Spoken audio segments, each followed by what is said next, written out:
स्वागत है आपका अपने YouTube चैनल निगम शिव में। आज देखेंगे क्लास 6 सब्जेक्ट मैथ में दक्षता अभ्यास 8। अगर ये हमारा वीडियो पहली बार देख रहे हैं या हमारे चैनल पर बिल्कुल आप नए हैं तो हमारे चैनल को सब्सक्राइब जरूर कर लेना, क्योंकि हम ऐसे ही वीडियो बनाते रहते हैं। क्योंकि इस चैनल पर आपको मिलेगा कक्षा 6, 7, 8 गणित सरकारी किताब का संपूर्ण हल।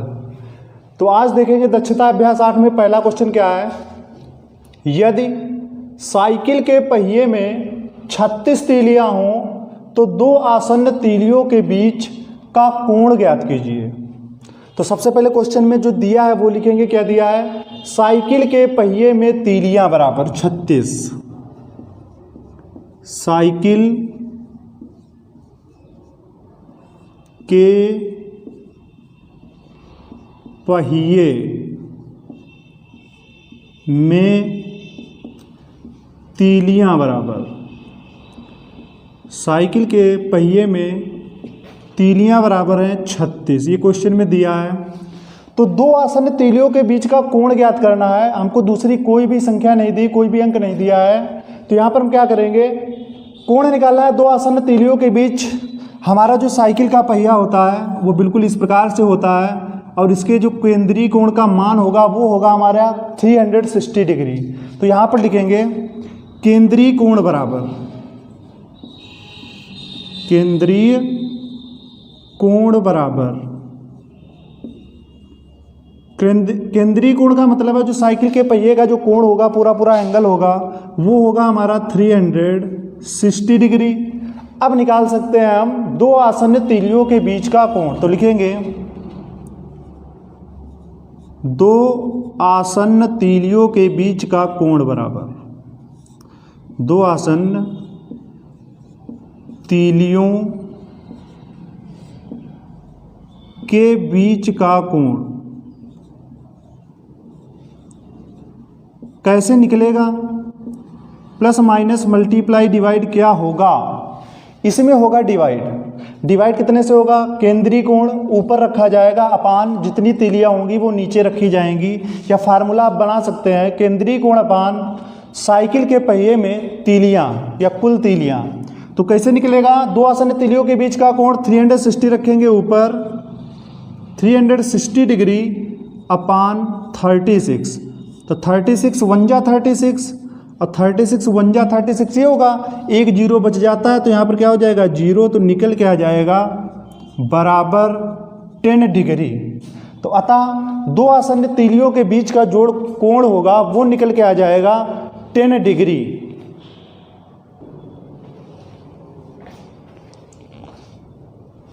इसके बाद देखेंगे अगला प्रश्न है दूसरा।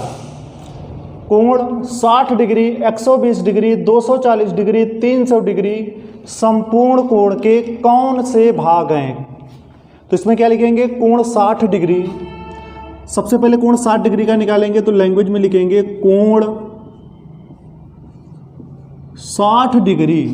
संपूर्ण कोण के कौन से भाग हैं? तो संपूर्ण कोण का भाग बराबर, कोण 60 डिग्री संपूर्ण कोण का भाग बराबर। तो इसमें निकालेंगे कैसे? जो हमारा कोण 60 डिग्री है ये तो रहेगा ऊपर, तो लिखेंगे 60 डिग्री अपान में क्या होगा? संपूर्ण कोण होगा। संपूर्ण कोण जो होता है वो होता है हमारा 360 डिग्री, 360 डिग्री। अब इसको हम सरल करेंगे। सरल करने पे जो भी हमारा फ्रैक्शन आएगा वही हमारा भाग होगा। तो कैसे काटेंगे? जीरो से जीरो कट जाएगा, डिग्री भी हमारा कट जाएगा, डिग्री से डिग्री। अब 6 1 जा 6, 6 6 जा 36। तो हमारा जो आंसर होगा 1/6 भाग, 1/6 भाग। इस प्रकार से दूसरे का निकालेंगे। दूसरा क्या है हमारा? कोण 120 डिग्री संपूर्ण कोण का भाग बराबर। तो कोण 120 डिग्री संपूर्ण कोण का भाग बराबर, तो 120 जाएगा हमारा ऊपर, 120 डिग्री अपान जो संपूर्ण कोण होता है वो होता है 360 डिग्री। डिग्री से डिग्री कटा, 0 से 0 कटा, 12 1 जा 12, 12 3 जा 36। काटने का नियम, आप अपनी छोटी संख्या से 2 से काट सकते हो, फिर 2 से काट सकते हो, इस तरीके से काट सकते हो, या आपको डायरेक्ट आता है तो डायरेक्ट काट सकते हो। काटने का नियम अपने हिसाब से जिस तरीके से करना चाहो वो कर सकते हो। तो बराबर जो आंसर आ जाएगा 1/3 भाग निकल के आ जाएगा। फिर अगला पार्ट क्या है हमारा, 240 डिग्री। तो यहाँ पे लिखेंगे कोण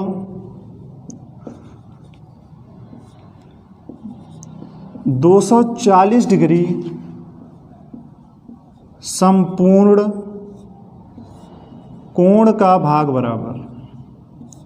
कोण 240 डिग्री संपूर्ण कोण का भाग बराबर।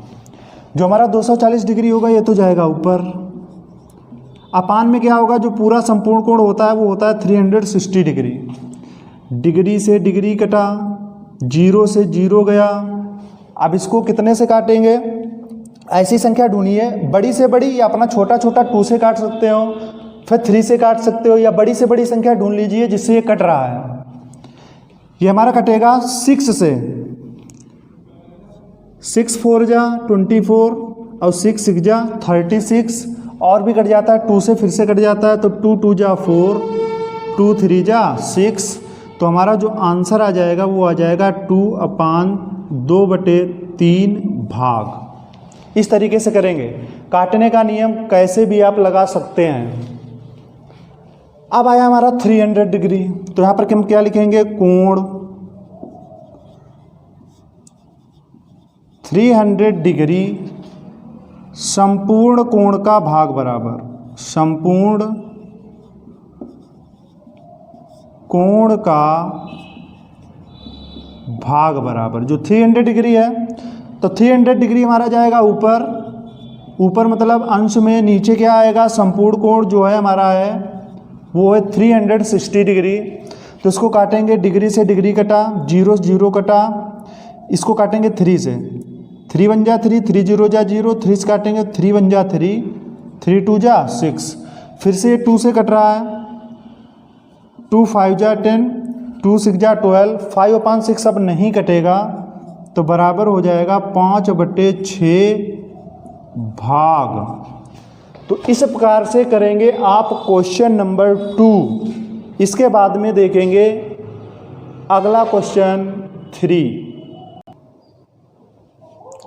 अगला क्वेश्चन देखेंगे, क्वेश्चन नंबर है 3 क्वेश्चन है, ज्ञात कीजिए एक समकोण का 1/9वां भाग। तो इसको कैसे हल करेंगे, डालेंगे यहाँ पर हल, और में क्या लिखा है, एक समकोण। अच्छा, एक समकोण का मतलब कितना होता है, 90 डिग्री, क्योंकि एक समकोण बराबर 90 डिग्री। का मतलब होता है मल्टीप्लाई, और 1/9वां भाग है तो हो जाएगा 1/9। एक समकोण का 1/9वां भाग कितना होता है ये बताना है।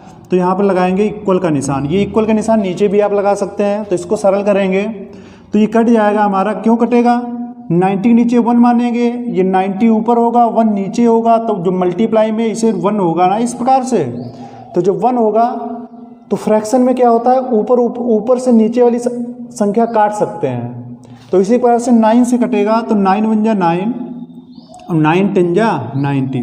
तो इधर बचा हमारा 10, इधर बचा 1 तो नीचे लिखा नहीं जाता है, तो 10 1 जा क्या हो जाएगा 10। डिग्री है तो डिग्री का निशान लग जाएगा, बस यही हमारा हो जाएगा आंसर। दूसरा देखेंगे, दूसरे में दिया है एक समकोण का 30%।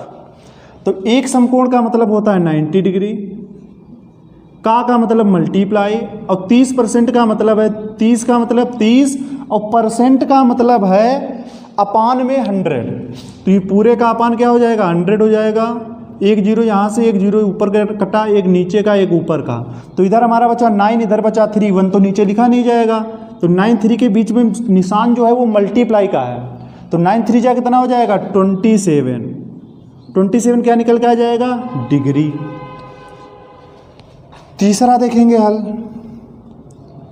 तीसरे में दिया है एक रिज कोण। रिज कोण का मतलब होता है सरल कोण, और जो हमारा सरल कोण होता है वो होता है 180 डिग्री। ये आपको मालूम होना चाहिए। समकोण 90 डिग्री का, ये भी समकोण है 90 डिग्री का होगा। रिज कोण 180 डिग्री, और जो संपूर्ण कोण होता है वो होता है 360 डिग्री। तो 180 मल्टीप्लाई 50 डिग्री के 50% है, तो 50% का मतलब अपान में क्या होगा 100। यहाँ पर एक बात याद रखेंगे, अगर हमारे पास केवल एक ही संख्या है तो ये अपान में जाएगा, अगर हमारी कोई फ्रैक्शन होगी उसका परसेंट निकालेंगे तो मल्टीप्लाई में जाएगा। तो यहाँ पर हमारा अपान में आया तो एक जीरो यहाँ से कटा, एक जीरो ऊपर का, एक नीचे का, एक ऊपर का।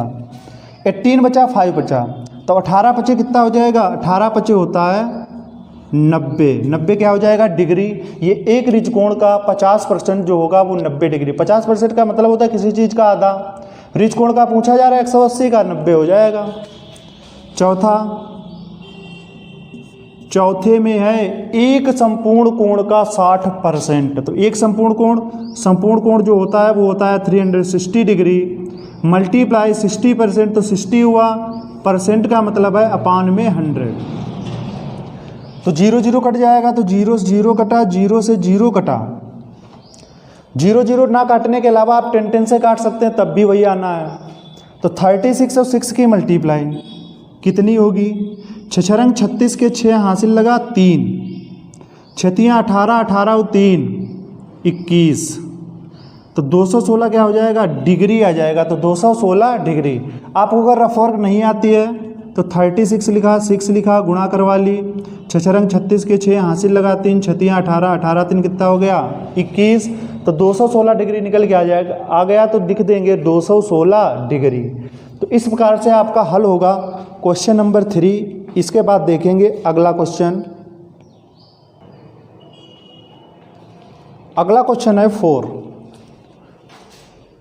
लिखा है व्यायाम करते समय जब छात्र को निर्देशित किया जाता है, यानी कि निर्देश दिया जाता है कि उसे क्या करना है। करना क्या है, पहला क्वेश्चन है पीछे मुड़ वह कितने अंश से घूम जाता है। तो मान लीजिए कोई व्यक्ति है जिसका मुंह है इधर, यानी कि ये इधर मुंह करके खड़ा है। अगर पीछे मुड़ने को कहा जाए तो पीछे मुड़ने का मतलब है इसके बिल्कुल पीछे। तो पीछे का मतलब है उसका मुंह किधर हो जाएगा, इस तरीके से इधर घूम जाएगा। मतलब यहाँ से गया यानी कि उधर मुंह था इधर और इधर हो गया, तो ये जो हो जाएगा वो कितने अंश घूम जाएगा, वो घूम जाएगा 180 डिग्री। या इसको इस तरीके से भी समझ सकते हैं, यानी कि ये कोई लड़का यहाँ पे खड़ा है, इस तरीके से पीछे घूमने के लिए कहा गया है। अब पीछे घूमने के लिए कहा गया है तो वो चाहे बाएं से घूमे और चाहे दाएं से घूमे। तो जब बिल्कुल पीछे घूमेगा तो वो चाहे नीचे को बनेगा या ऊपर को, तो वो बनेगा जो एंगल बनेगा वो 180 डिग्री का ही बनेगा। तो इसमें लिख देंगे, कितना लिख देंगे 180 डिग्री अगर पीछे घूमने को कहता है। फिर लिखा है दाएं घूम। मान लीजिए कोई व्यक्ति चाहे ऊपर को कर ले चाहे नीचे को कर ले, तो इस प्रकार से ये इसका मुंह यानी कि उधर है।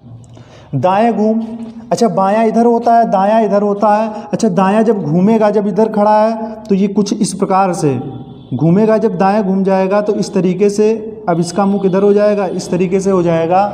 तो ये कितने डिग्री का एंगल बन जाएगा, वो जो हमारा एंगल बनेगा वो बनेगा 90 डिग्री का।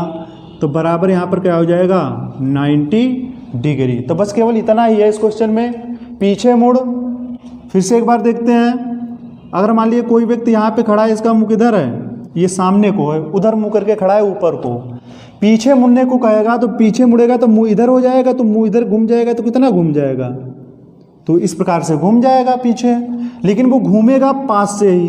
अब एक बार फिर से देखते हैं, जैसे यहाँ पर एक व्यक्ति खड़ा है जिसका मुंह किधर है, इधर साइड में है। जब वो इधर घूमेगा यानी कि इधर से घूमेगा, तो ये जो घूमेगा बिल्कुल पीछे घूमते हुए इस तरीके से पीछे घूमेगा, तभी तो इसका मुंह पीछे हो पाएगा इधर। तो जब घूमेगा तो वो घूमेगा 180 डिग्री। अब दाएं घूमने के लिए कोई व्यक्ति यहाँ पर खड़ा है और दाएं घूमेगा, जब ऐसे खड़ा है इस प्रकार से, तो दायां हमारा इधर होता है। तो जब घूमेगा तो ये कितना घूमेगा, जब इधर घूमेगा तो ये हमारा 90 डिग्री का एंगल बन जाता है। तो इस प्रकार से किया जाएगा क्वेश्चन नंबर 6। इसमें करना कुछ नहीं, केवल समझना है और आंसर लिख देना है।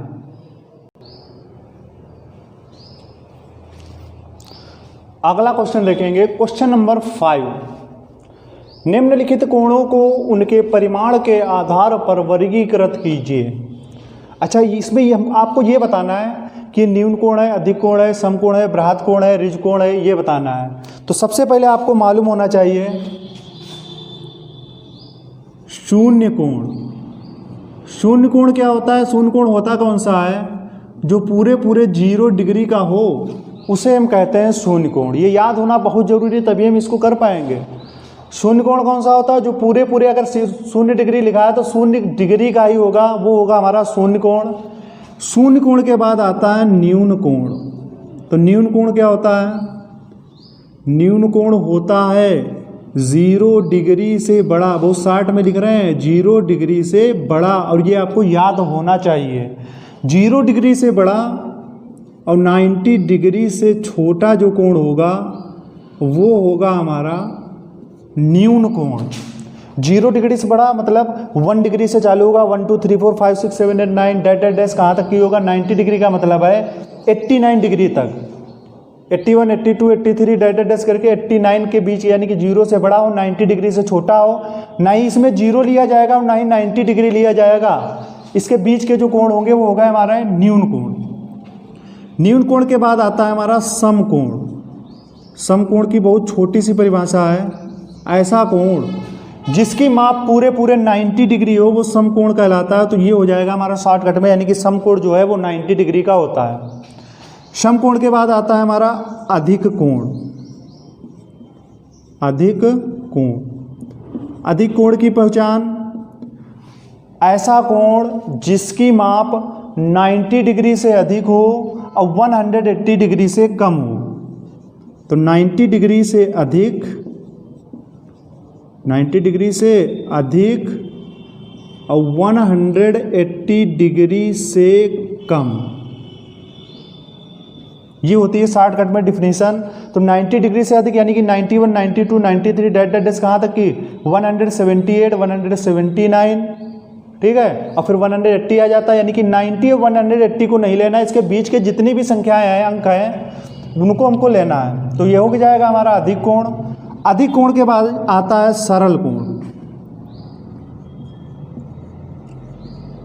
सरल कोण, इसके दो नाम होते हैं, सरल कोण कह लो या ऋज कोण।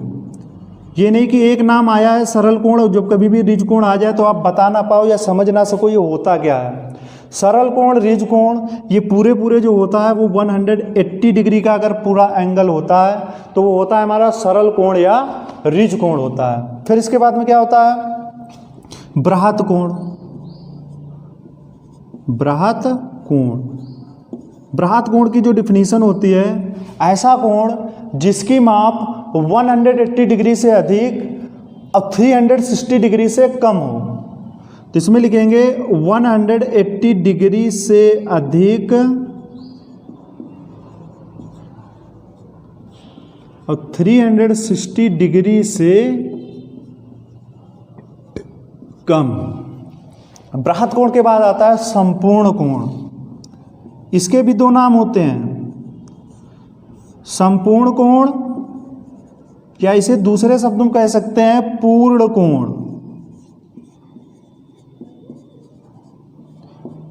पूर्ण कोण, जो संपूर्ण कोण होता है वो पूरे 360 डिग्री का होता है। तो ये होते हैं हमारे कुछ कोणों की पहचान। अगर हमको ये याद होगा तो हम कोणों का वर्गीकरण कर पाएंगे।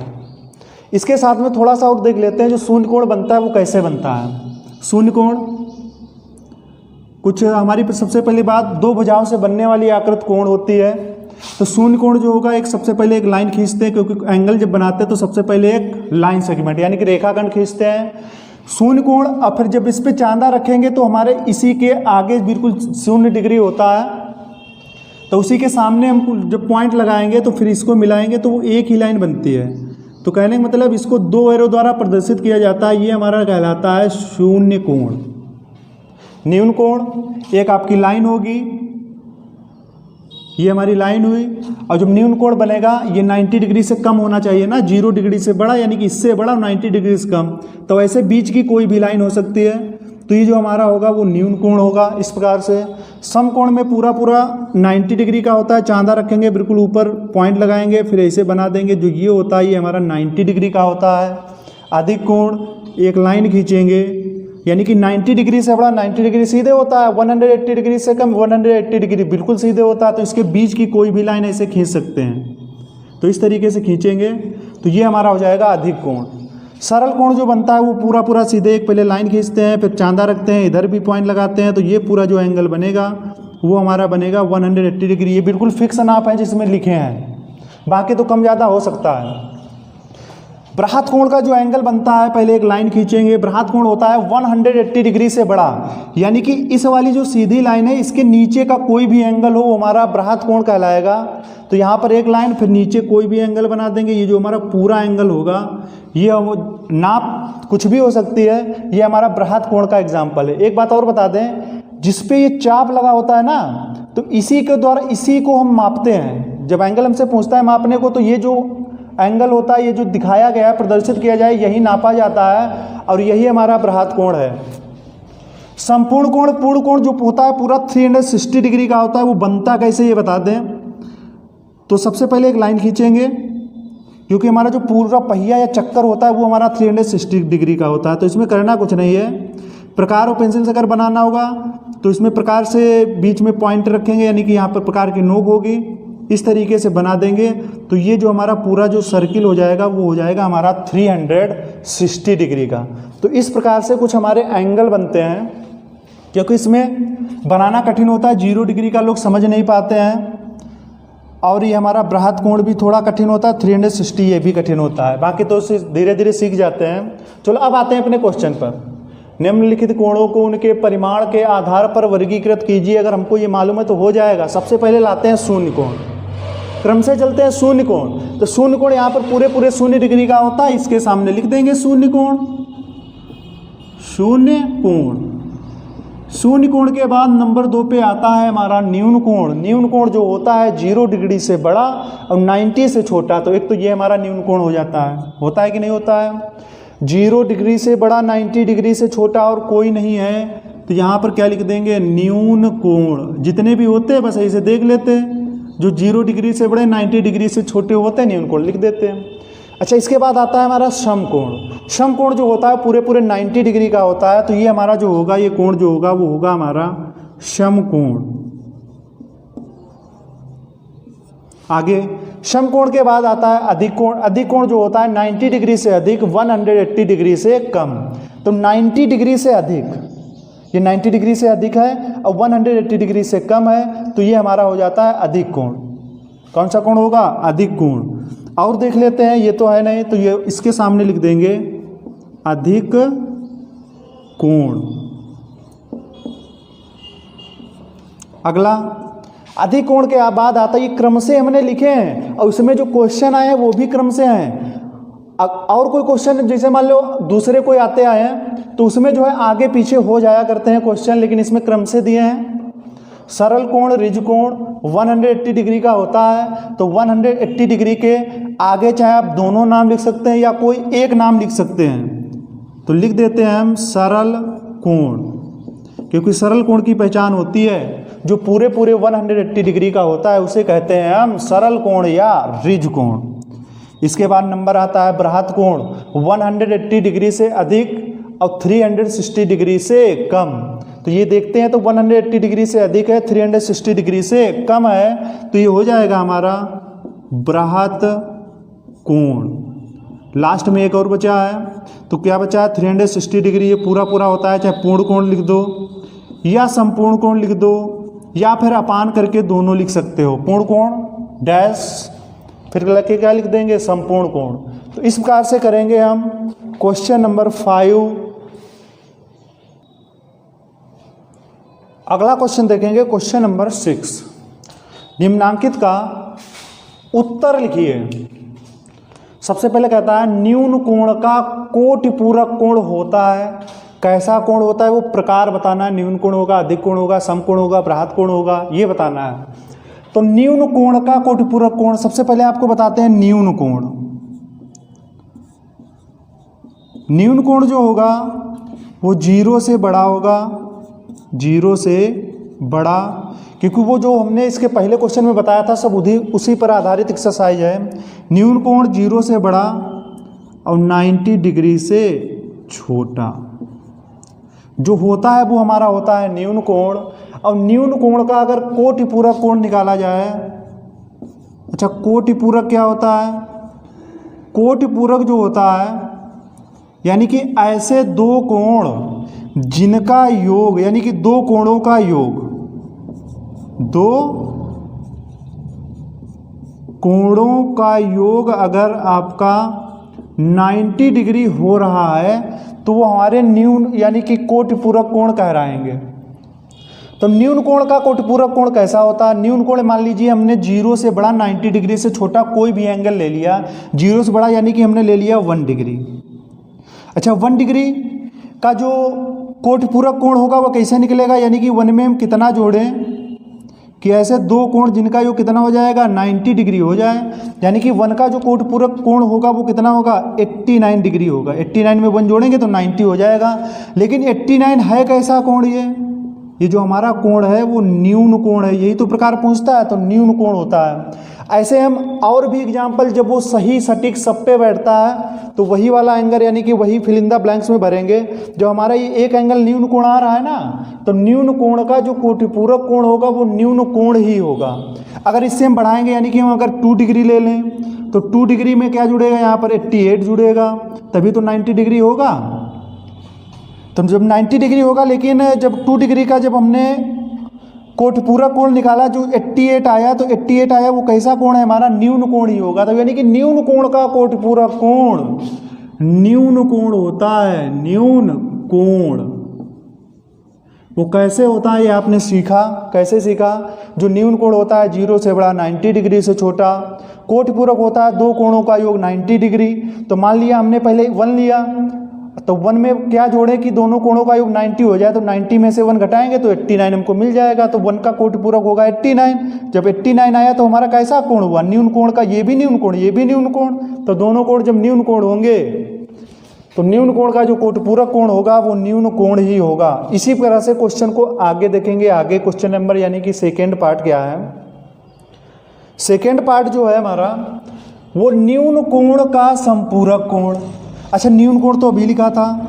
न्यून कोण जो होता है 0 से बड़ा और 90 डिग्री से छोटा, ये हमारा होता है न्यून कोण। न्यून कोण, न्यून कोण होता है 0 से बड़ा 90 डिग्री से छोटा। और न्यून कोण का संपूरक कोण, और जो संपूरक कोण होता है, संपूरक कोण यानी कि ऐसे दो कोण, यानी कि ऐसे दो कोण यानी कि x प्लस वाई, ऐसे दो कोण जिनका योग कितना होगा 180 डिग्री हो। संपूरक है ना, तो ऐसे दो कोण जिनका योग क्या हो 180 डिग्री हो, तो वो जो हमारा कोण होगा वो क्या होगा? संपूरक कोण होगा। तो हम न्यून कोण कोई भी ले लेते हैं, जैसे मान लिया हमने ले लिया 1 डिग्री, ठीक। अच्छा 1 डिग्री का अगर संपूरक कोण निकालना हो तो कैसे निकलेगा? तो 1 डिग्री में हम क्या जोड़ें कि जो योग है वो हो जाए 180 डिग्री, यानी कि ऐसे दो कोण जिनका योग 180 डिग्री हो। तो एक हमने 1 लिया तो दूसरा क्या होगा? दूसरा होगा हमारा 179 डिग्री। अच्छा 179 डिग्री कैसा है? ये 90 से बड़ा है, 180 डिग्री से छोटा है, तो वो होता है हमारा अधिक कोण। जब एक बार अधिक कोण आया है तो ऐसे सब में क्या होगा? हमारा अधिक कोण ही होगा। तो न्यून कोण का संपूरक कोण अधिक कोण होता है। न्यून कोण का संपूरक कोण अधिक कोण। एक एग्जाम्पल कैसे भी निकाल लो, सब में अधिक कोण ही आएगा। दूसरा देखेंगे, एक समकोण का संपूरक कोण क्या होता है ये बताना है। एक समकोण, एक समकोण का मतलब है 90 डिग्री। और जो 90 डिग्री का अगर संपूरक कोण निकालना हो, यानी कि ऐसे दो कोण 90 डिग्री, यानी कि दूसरा कौन सा कोण होगा? जब इनको जोड़ेंगे तो 180 डिग्री आ जाए, तो ऐसे कोण को हम क्या कहते हैं? तो 90 डिग्री में जब 90 डिग्री यानी कि 90 डिग्री में 90 डिग्री ही जब जोड़ेंगे ना तभी तो होगा 180 डिग्री। या अगर ऐसे आपको डायरेक्ट आंसर नहीं पता होता है तो सीधे सीधे क्या करेंगे, 180 में से 90 डिग्री घटा देंगे तो 90 डिग्री आ जाएगा। तो 90 डिग्री जो होगा वो हमारा समकोण होगा। तो एक समकोण का संपूरक कोण समकोण होता है। तो कोण तो आगे लिखा है, यहाँ पर केवल हम सम भर देंगे तो समकोण होता है। अधिक कोण का संपूरक कोण, अधिक कोण का संपूरक कोण, यानी कि अधिक कोण लेते हैं तो अधिक कोण का मतलब है 90 डिग्री से बड़ा 180 डिग्री से छोटा। तो 90 डिग्री से बड़ा हम ले लेते हैं 102 डिग्री, ठीक, या 100 डिग्री ले लेते हैं क्योंकि इसे जोड़ने घटाने में आसानी जाएगी। तो 100 डिग्री ले लिया तो ये हमारा अधिक कोण होगा। तो अधिक कोण का संपूरक कोण, यानी कि संपूरक कोण का मतलब होता है ऐसे दो कोण, यानी कि एक हमारा 100 हुआ, ऐसे दो कोण जिनका योग कितना होना चाहिए 180 डिग्री हो तो हमारा होता है संपूरक कोण। तो 100 डिग्री है तो जो दूसरा कोण होगा वो कितना होगा, 180 में से 100 घटा देंगे तो हमारा आ जाएगा 80 डिग्री। अच्छा 80 डिग्री कैसा कोण होगा, ये हमारा होगा न्यून कोण। तो 100 डिग्री प्लस 80 डिग्री बराबर 180 डिग्री, यानी कि न्यून कोण। अब न्यून कोण आया है तो सब में न्यून कोण आएगा, ऐसा कोई भी अधिक कोण ले सकते हैं। अब 180 में से घटाएंगे, जब घटाएंगे तो जो आएगा हमारा एंगल वो न्यून कोण ही होगा, यानी कि 0 से बड़ा होगा और 90 डिग्री से छोटा होगा। तो संपूरक कोण जो होता है वो न्यून कोण होता है, न्यून कोण होता है। तो इस प्रकार से क्वेश्चन को, ये जो हमारे क्वेश्चन सही गलत, फिल इन द ब्लैंक्स और जो मिलान वाले ये जो भी क्वेश्चन होते हैं इनको समझा जाता है। ये नहीं कि क्वेश्चन सही गलत का है, जब सही गलत का है तो देखा क्वेश्चन तो जो भी कह रहा है बस हो गया सही हो गया गलत नहीं, इसका कारण समझेंगे क्यों है सही क्यों है गलत। अगला है क्वेश्चन नंबर 7। निम्नांकित कोण समकोण तथा ऋज कोण का कौन सा अंश है। अंश है का मतलब भाग है। तो निम्नांकित कोण समकोण तथा ऋज कोण का कौन सा अंश है, तो सबसे पहले 30 डिग्री का निकालते हैं। निम्नांकित कोण 30 डिग्री जो है वो समकोण तथा ऋज कोण का कौन सा अंश है। तो लिखेंगे 30 डिग्री, या कोण जैसे पहले लैंग्वेज बनाई थी वैसे लिखेंगे कोण 30 डिग्री। कोण जो है वो कितना डिग्री है, 30 डिग्री। कोण 30 डिग्री समकोण का अंश बराबर, कोण 30 डिग्री समकोण का अंश बराबर। एक ये लैंग्वेज बनेगी हमारी और एक दूसरी होगी कोण, क्योंकि दो क्वेश्चन पूछे जा रहे हैं। कोण 30 डिग्री वैसे रहेगा लेकिन समकोण की जगह पर ऋज कोण का कौन सा अंश है, तो ऋज कोण का अंश बराबर ऋज कोण का अंश बराबर। जैसे पहले अंश वाले क्वेश्चन निकाल लेते भाग वाले वैसे निकालेंगे। कोण 30 डिग्री है तो 30 डिग्री हमारा रहेगा ऊपर, अपान में क्या होगा, समकोण की बात कर रहे हैं, समकोण होता है 90 डिग्री। काटेंगे तो डिग्री से डिग्री गया, 0 से 0 गया, 3 1 जा 3, 3 3 जा 9, जो हमारा भाग होगा 1/3 भाग होगा, 1/3 भाग। अब कोण 30 डिग्री का ऋज कोण का कौन सा अंश है, तो ये हम लिखेंगे 30 डिग्री। ऋज कोण का मतलब है 180 डिग्री, और कौन सा भाग है, डिग्री से डिग्री गया, 0 से 0 गया, 3 1 जा 3, 3 6 जा 18, तो आंसर आया 1/6 भाग, 1/6 भाग। तो इस प्रकार से करेंगे। दूसरा पार्ट 60 डिग्री, तो लिखेंगे कोण, और कोण क्या लिखेंगे 60 डिग्री। पहले समकोण का अंश बराबर, समकोण का अंश बराबर, फिर क्या लिखेंगे कोण, कोण तो 60 डिग्री ही रहेगा। जब 60 डिग्री रहेगा समकोण की जगह पर हो जाएगा कौन सा, ऋज कोण या सरल कोण, लेकिन ऋज कोण कहता है तो ऋज कोण का अंश बराबर, इसको भी वैसे ही हल करेंगे। कोण 60 डिग्री है तो ऊपर लिखेंगे 60 डिग्री,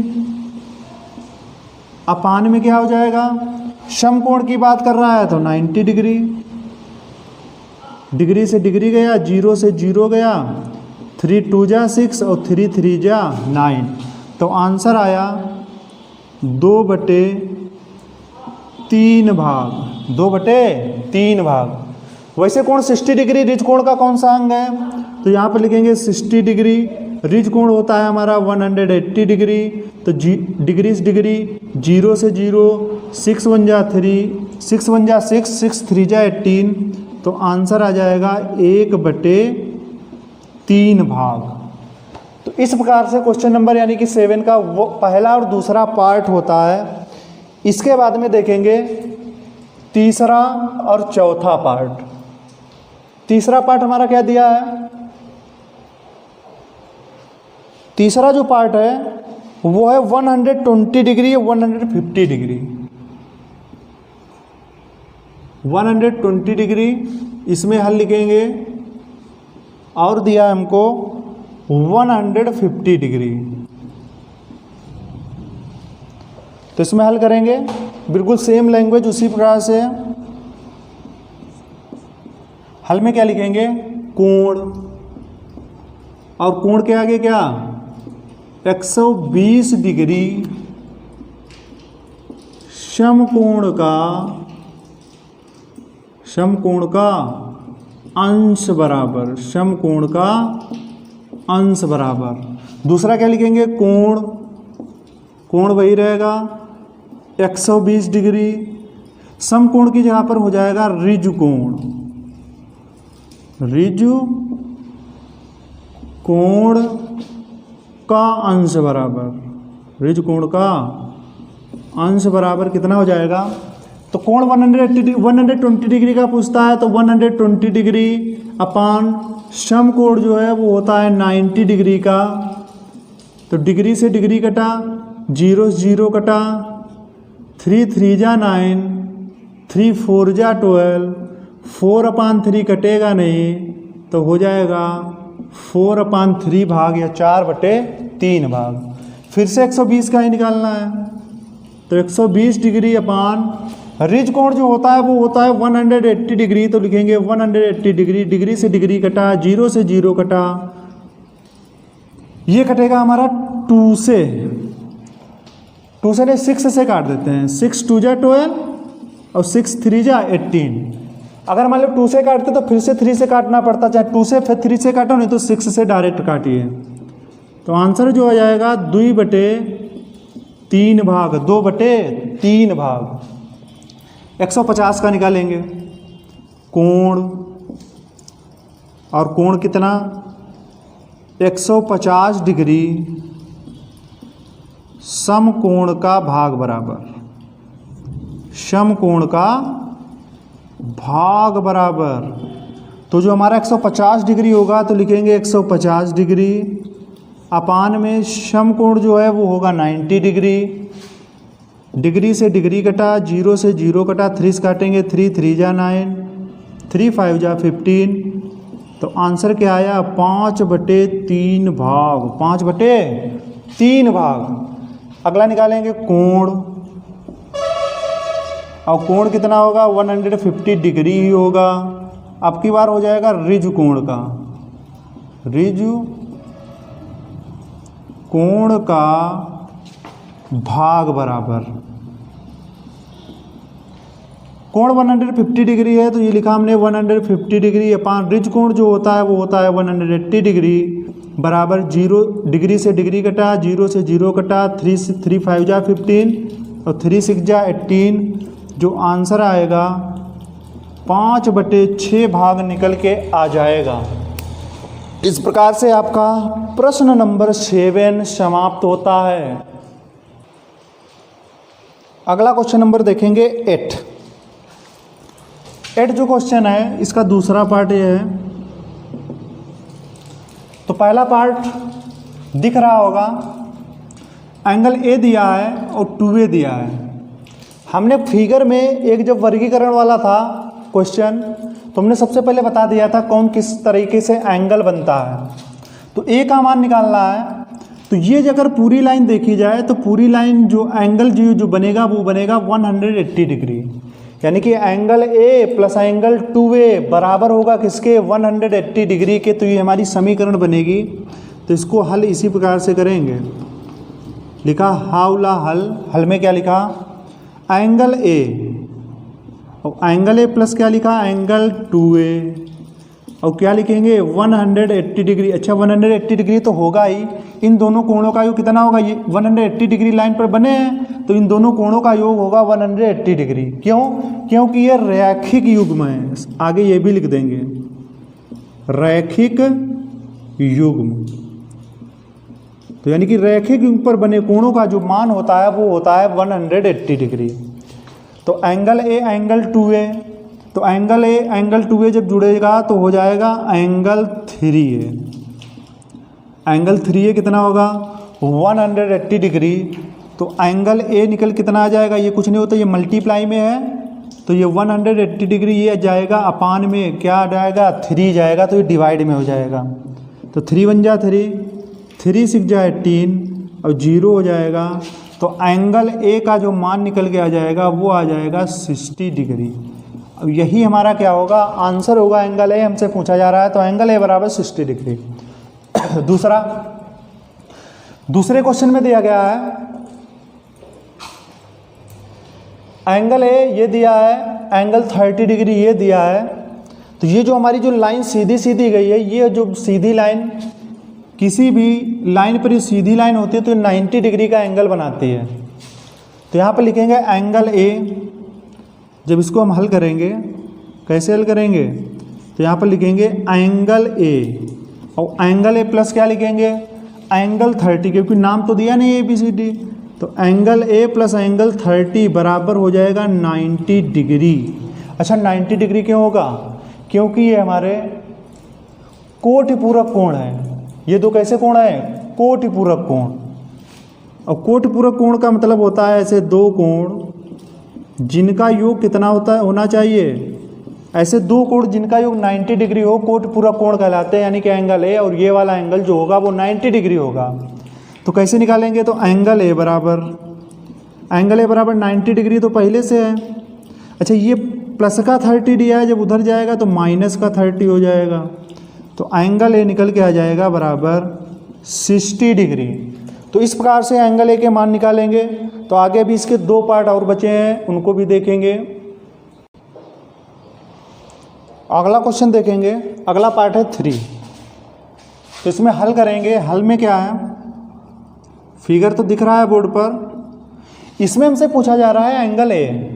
तो एंगल ए का मान अभी हमने 180 डिग्री में सीधे सीधे ये लाइन है, तो एंगल ए बराबर सीधे सीधे आप लिख सकते हैं एंगल ए बराबर 180 डिग्री। क्यों, क्योंकि ये सरल कोण दिख रहा है, क्योंकि ये सरल कोण है या रिज कोण है, और रिज कोण में एक लाइन सीधी सीधी बनती है। तो एंगल ए बराबर 180 डिग्री। या इसको आप बड़ा करना चाहें तो बड़ा क्यों करेंगे, बड़ा करना चाहें तो एंगल ए प्लस एंगल 30 बराबर कितना हो जाएगा 360। इसको हल कर सकते हैं आप। तो केवल ऐसे लिखेंगे एंगल ए बराबर 180 डिग्री, क्योंकि ये साफ साफ लाइन दिख रही है। दूसरे में, चौथे में क्या है, इसमें हम हल में लिखेंगे एंगल ए का मान जितना ये होगा इतना ये होगा, क्योंकि जब दो रेखाएं किसी एक दूसरे को काटती हैं तो यहाँ पर 4 कोण बनते हैं, 1 2 3 4। इसमें जो आमने सामने के कोण होते हैं वो शीर्षाभिमुख कोण होते हैं। तो ये भी अपने एंगल ए इधर का जितना भी होगा वो उतना ही इधर का होगा। तो निकालेंगे कैसे,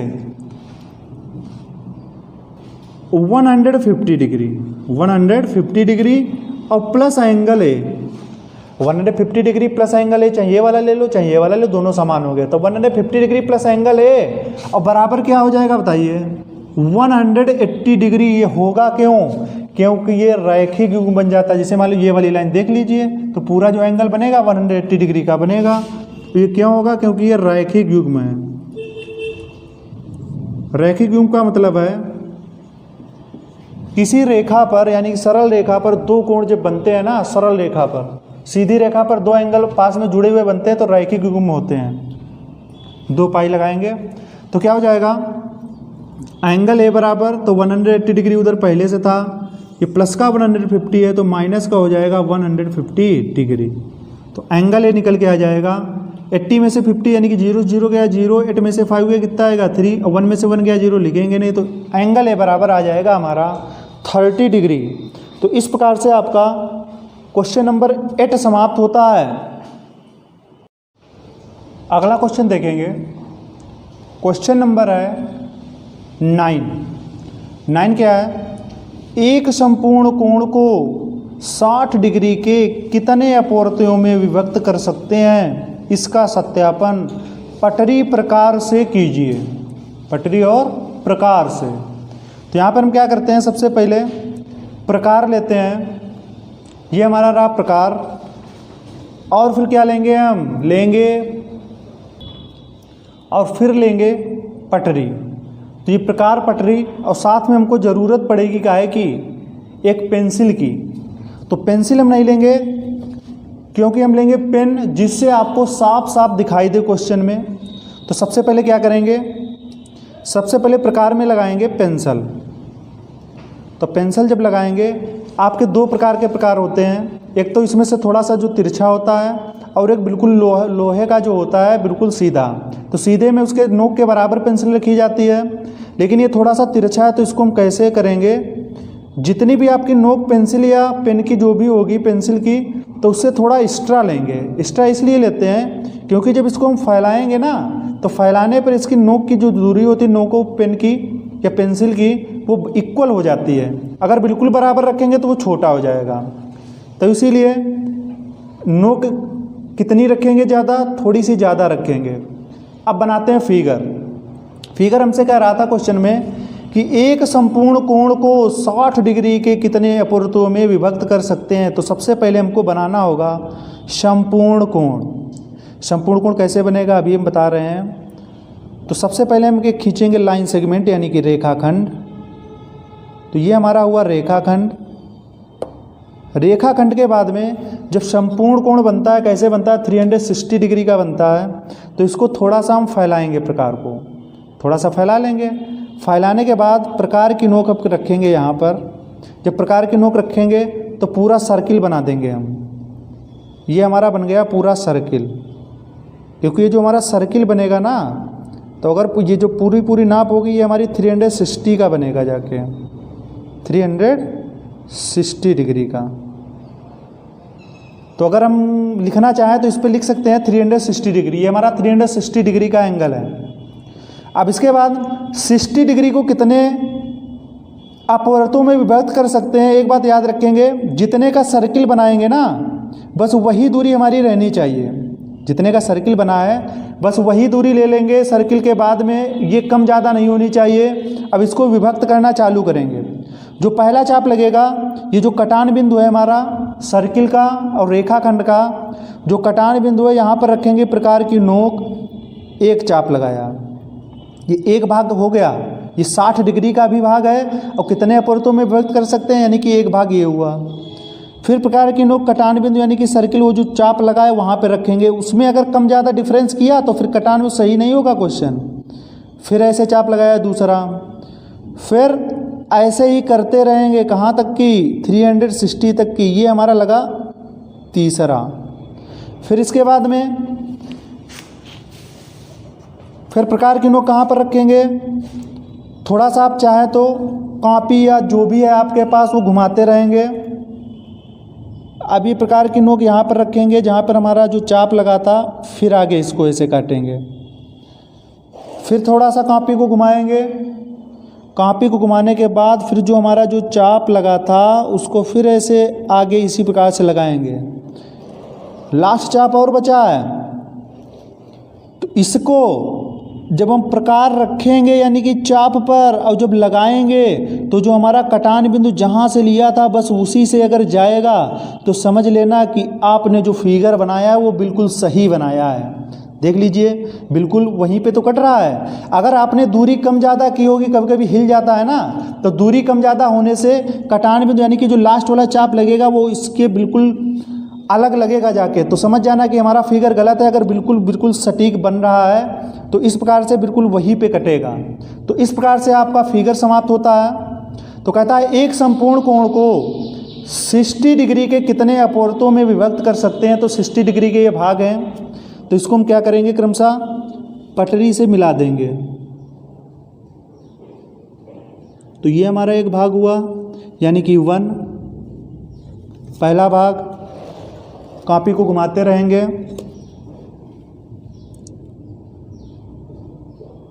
कटान बिंदु जो होना चाहिए ना उसी के ऊपर से जाना चाहिए। ये हुआ दूसरा भाग। ये सब 60 के भाग हैं। अगर हमको 60 डिग्री का बनाना हो तो ये एंगल 60 डिग्री का, ये 120 का, इसी तरीके से बनते रहते हैं।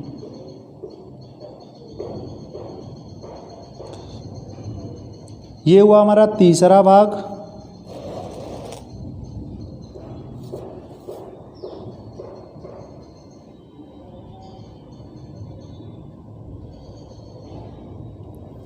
ये हुआ चौथा भाग।